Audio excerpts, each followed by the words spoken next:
This is Hemant sir, Tiny Tot, Sitamarhi, Faculty of Science.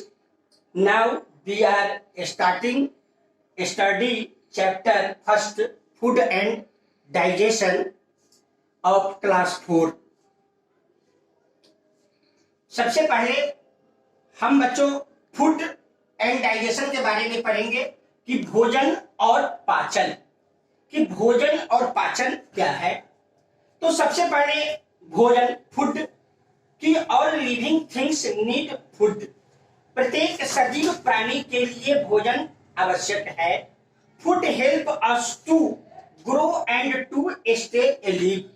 भोजन हमें मदद करता है वृद्धि में और जीवित रहने में। Food give us energy to work. भोजन से द्वारा जो हमें ऊर्जा प्राप्त होता है, उस ऊर्जा के द्वारा हम काम करते हैं एंड स्वस्थ और तरोताजा रहते हैं। Nutrients substances in the food which keep us alive and healthy are called nutrients। कि वे पोषक तत्व जो हमारे भोजन में विद्यमान होते हैं, वे हमें स्वस्थ और जीवित रखने में मदद करते हैं। न्यूट्रिएंट्स इन फूड, भोजन में पोषक तत्वों की मात्रा, उसमें मुख्य रूप से carbohydrates, protein, fat, vitamins and minerals, ये 5 पोषक तत्व पाए जाते हैं। हम सबसे पहले इसमें पढ़ेंगे कार्बोहाइड्रेट्स के बारे में पढ़ेंगे कि it is a energy giving food. अर्थात कार्बोहाइड्रेट जो है के द्वारा हमारे शरीर में ऊर्जा प्राप्त होता है। Sugar and starch are 2 types of carbohydrates. मतलब कि कार्बोहाइड्रेट्स 2 तरह के होते हैं, एक शुगर में पाया जाता है, दूसरा स्टार्च में पाया जाता है। स्टार्च मीन्स होता है शर्करा। और examples rice, wheat and potato etc, ये सारे के सारे कार्बोहाइड्रेट्स के उदाहरण होते हैं। उसके बाद हम दूसरा टॉपिक शुरू करेंगे, protein. Food that are rich in protein are called body building food. ऐसे पोषक तत्व जो हमारे शरीर में के विकास में सहायक होते हैं, वृद्धि में सहायक होते हैं, उसे हम बॉडी बिल्डिंग फूड कहते हैं। जैसे eggs, fish, meat etc. Fats helps to keep our body warm. Fat give us more energy than starch और शुगर। पता है कि फैट जो है यह हमारे शरीर को गर्म रखने में मदद करता है। साथ साथ फैट हमारे शरीर में अन्य स्टार्च और शुगर के बनस्पत अधिक ऊर्जा का संचार करता है।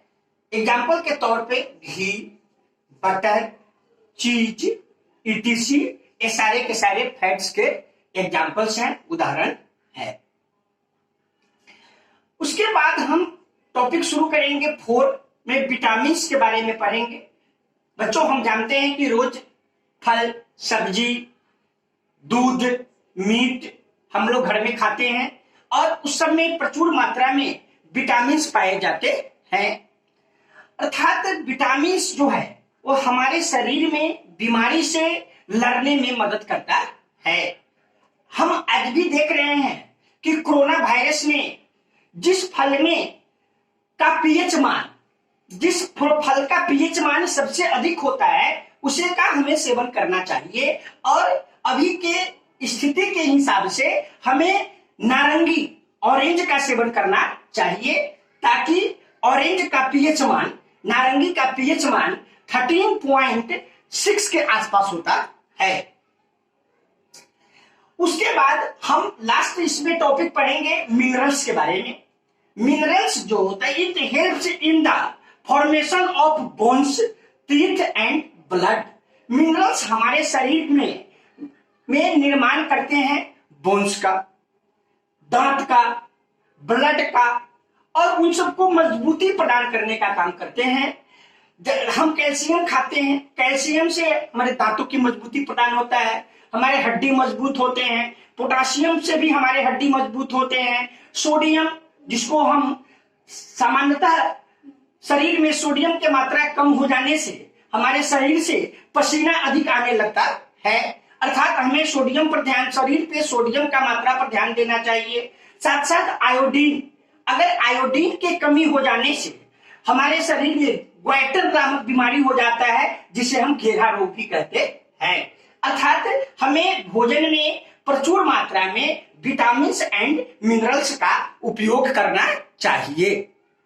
हम अगर प्रचुर मात्रा में विटामिन एंड मिनरल का उपयोग करते हैं तो हम बीमार नहीं पड़ते हैं और अधिक से अधिक हम स्वस्थ रहते हैं। अर्थात हम लोगों को अपने दैनिक जीवन में इन सभी चीजों पर ध्यान देना चाहिए और इन सभी चीजों को भोजन में अवश्य लेना चाहिए, जिससे हम स्वस्थ रहे, हमारे परिवार स्वस्थ रहे, हमारे बच्चे स्वस्थ रहे, हमारा समाज स्वस्थ रह सके।